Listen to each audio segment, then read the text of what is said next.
So now we have a cross, but it's not always going to be a perfect cross.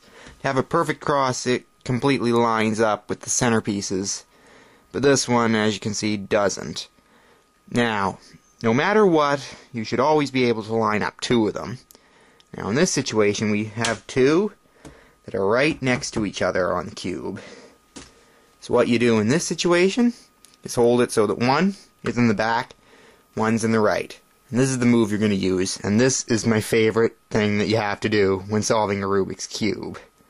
Right, up, right inverted, up, right, up, right inverted, up.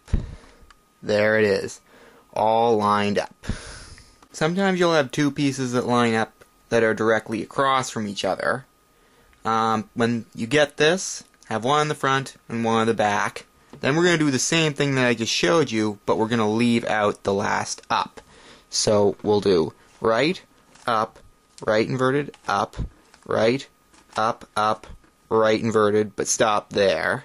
So now we've got two that'll line up right next to each other. Then we do what we would normally do to solve it.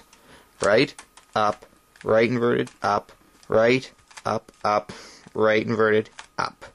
And there, it's solved. The next thing we need to do is to put all the corner pieces where they need to be. Now, what we need to do here is look for any piece that's already there. Sometimes there's not going to be any, but other times you will have one that is in the right place. Like this one. Blue, yellow, red.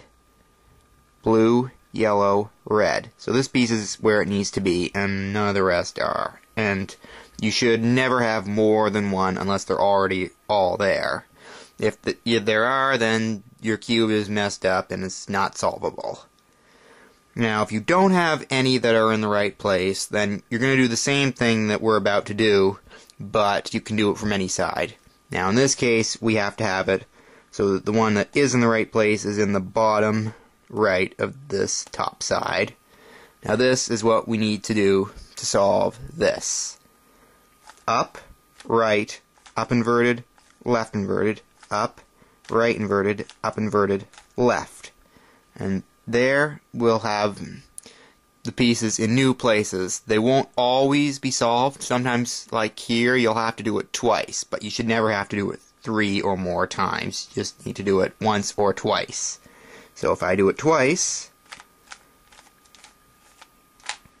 all the pieces are in the right place. Now we're ready to move on to the last step in solving a Rubik's Cube. And that is to flip any pieces that aren't already flipped the right way. Now, before we start this step, I need to warn you that if you mess this up, you will mess up a lot of what you've already done, and you will have to start over again.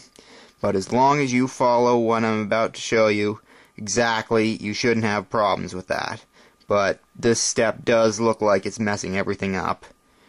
Now, what you need to do is hold any one of these unsolved pieces in the bottom right of the upside.